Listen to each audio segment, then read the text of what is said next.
Hello and welcome back to my channel. बात करेंगे इस वीडियो में कोचिन शिपयार्ड लिमिटेड को लेकर के। स्टॉक को अगर बोला जाए तो इस वीक का स्टॉक ऑफ द वीक का अवार्ड भी इसे दिया जा सकता है। पिछले 5 दिनों में 35% का रिटर्न निकाल करके दिया है।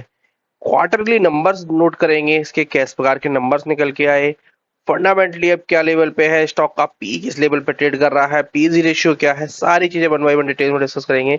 तो बने रहिए वीडियो के साथ अंत तक, और चैनल को अभी तक सब्सक्राइब नहीं किया तो सब्सक्राइब कर लीजिए, वीडियो को लाइक कर दीजिए। चलिए स्टार्ट करते हैं बिना किसी देरी के। कोचिन शिपयार्ड लिमिटेड को लेकर के, स्टॉक ऑफ द वीक को लेकर के डिटेल में डिस्कस करते हैं। चलिए, लेकिन कुछ इंपॉर्टेंट न्यूज सबसे पहले स्टार्ट करेंगे इसकी न्यूज से। न्यूज क्या निकल के आई है तो अगर देखोगे Q4 के बाद में एक बहुत ही इंपॉर्टेंट न्यूज निकल के आई है, जो कोटेक सिटी की तरफ से निकल के आई है। कोटेक सिटी ने प्रिडिक्ट किया है क्या, तो देखिए आज की ही न्यूज है। कोचिन शिपयार्ड शेयर्स में fall nearly 60% as major order lag and resist project. Kotak city ship repairs order and INS Vikrant and Vikramaditya, which have been the key to Cochin shipyard performance so far this year, but added the three contract and one-time nature of the lack of the naval order remain। तो ये news निकल के आई है। The stock has gain 35% during the last trading session. हाँ बिल्कुल, हम लोगों ने जैसे बात भी की थी।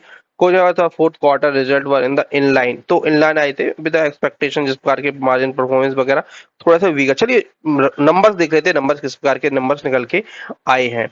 तो कोचिन शिपयार्ड इसमें टाइप करते हैं, बहुत ही ये मुझे प्यारी वेबसाइट लगती है, स्क्रीनर.इन इसका नाम है। तो यहाँ पर देखोगे ये है कोचिन शिपयार्ड, यहाँ पे सब कुछ आपको बहुत ही इनलाइन डिटेल में आप लोगों को देखने को मिल जाता है। आप लोग भी जाकर के देखिए और थोड़ा सा एनालिसिस करने की कोशिश जरूर कीजिएगा। तो यहाँ पे कोचिन शिपयार्ड का जो मार्केट कैप है 53,000 करोड़ का है। चलिए ठीक है, स्टॉक का पी देखोगे तो 63 टाइम्स पे अभी ट्रेड कर रहा है, मतलब वैल्यूएशंस यहाँ से ही देखने को मिल जाते हैं, हाई देयर डेफिनेटली देखने को मिल रहे हैं। इंडस्ट्री का पी देखोगे तो 53 का है, तो कह सकते हैं कि बहुत ज्यादा हाई तो नहीं है। जब इंडस्ट्री से अगर हम लोग कंपेयर करते हैं तो उतने ज्यादा हाई भी देखने को नहीं मिलते हैं। बुक वैल्यू देखोगे तो 213 रुपए की है और इंट्रिंसिक वैल्यू 548 रुपए की है। तो पीजी जो प्राइस टू बुक वैल्यू है वो 9.54 टाइम्स पे है। तो मतलब हम लोगों का जो क्राइटेरिया रहता है 3 के आसपास होनी चाहिए, तो उससे तो डेफिनेटली बहुत ऊपर देखने को मिल रही है। इंडस्ट्री पी देखने को मिल रहा है 53 का।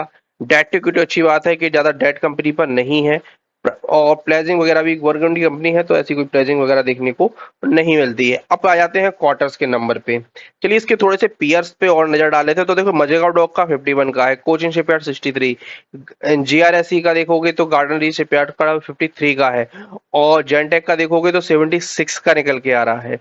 तो जितने भी डिफेंस के एरोस्पेस पे काम करने वाली कंपनियां हैं, उनमें एक चीज कॉमन है कि उनके भी जो पी रेशियो है वो काफी ज्यादा हाई है। तो मतलब पहले बहुत ही कम थे, 7-8 के आसपास थे, लेकिन जो मजेगांव डॉक हो, इवन कोचिन शिपयार्ड हो, गार्डन रीच हो भी, तो इनने बहुत तगड़ी रैली एक देखने को मिली है। स्पेशली जेनटेक में तो क्या गजब की रैली देखने को हम लोगों को मिली थी।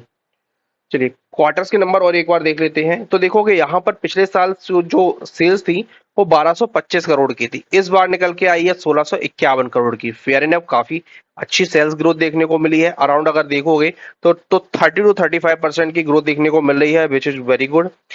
ऑपरेटिंग प्रॉफिट देखोगे तो 286 करोड़ का निकल के आया था पिछले साल में, मार्च 2024 में। इस बार निकल के आया है 253 करोड़ का। सेल्स में तो अच्छी खासी ग्रोथ है, लेकिन स्पेशली अगर देखोगे तो पिछले साल जो मार्जिन थे 23% के, इस बार निकल के आए हैं सिर्फ 15% के। तो यहाँ पे एक थोड़ा सा कंसर्न इशू स्टार्ट होना हो गया है। वापस से नीचे आते हैं।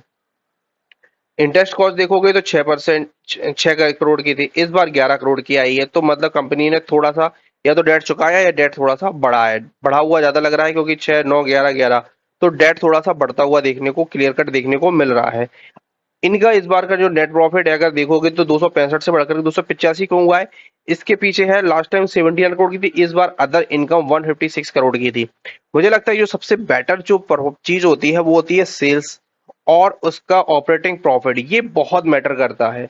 अल्टीमेटली इससे डिसाइड होता है कि कंपनी की जो जो बिजनेस है वो किस प्रकार का है। तो यहाँ पर एक थोड़ा सा कॉन्ट्रैक्शन तो यहाँ पर देखने को मिला है। बाकी ओवरऑल नेट प्रॉफिट है वो अगर देखोगे क्वार्टर क्वार्टर और अदर इनकम के कारण से दोनों ही लेवलों पे काफी बेटर देखने को मिल रहा है। और इसका अब देखिए डिफेंस स्टॉक में रैली थी, तो इस वजह से अगर देखोगे कोचिन शिपयार्ड ने उसको लीड करता हुआ अभी देखने को मिला है। और बाकी अगर हम लोग प्रॉफिट लॉस स्टेटमेंट देखें तो लास्ट ईयर में मार्च 2024 में जो कंप्लीट प्रॉफिट था वो 813 करोड़ का था, इस बार 843 करोड़ का देखने को मिला। जंप देखने को मिला है लेकिन बहुत ज्यादा जंप देखने को नहीं मिला है। ये यहाँ पर अच्छा खासा था, 334 करोड़ का था। और ये अभी तक ये नंबर आ रहे थे, कोचिन शिपयार्ड कंसोलिडेट कर रहा था, और एक बार जैसे ही ब्रेकआउट आया उसके बाद में ये स्टॉक फ्लाई हो गया था। 5-6 पे हार्डली ट्रेड करता था, उसके बाद में क्या रैली देखने को मिली, जबरदस्त रैली देखने को मिली कोचिन शिपयार्ड में। बैलेंस शीट पे नजर डालोगे तो 132 करोड़ का इक्विटी कैपिटल है, रिजर्व 5,000 करोड़ के ऊपर पहुंच चुके हैं। डेट देखोगे तो 501 करोड़ पर है।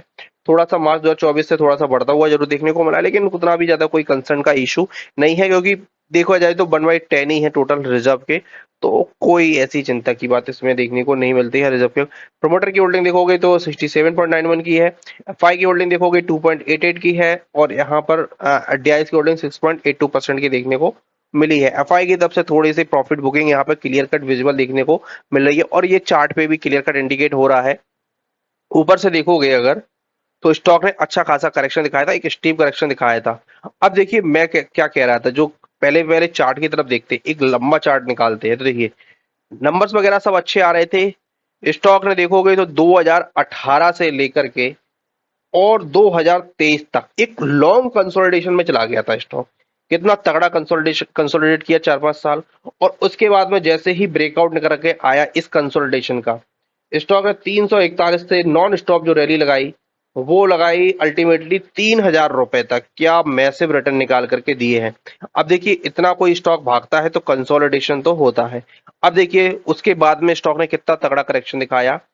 हाई टाइम से अगर देखोगे तो स्टॉक ने ऑलमोस्ट देखोगे तो 61% का करेक्शन तक देखने को मिला था, और उसके बाद में अब देखने को मिल रहा है एक रिवर्सल।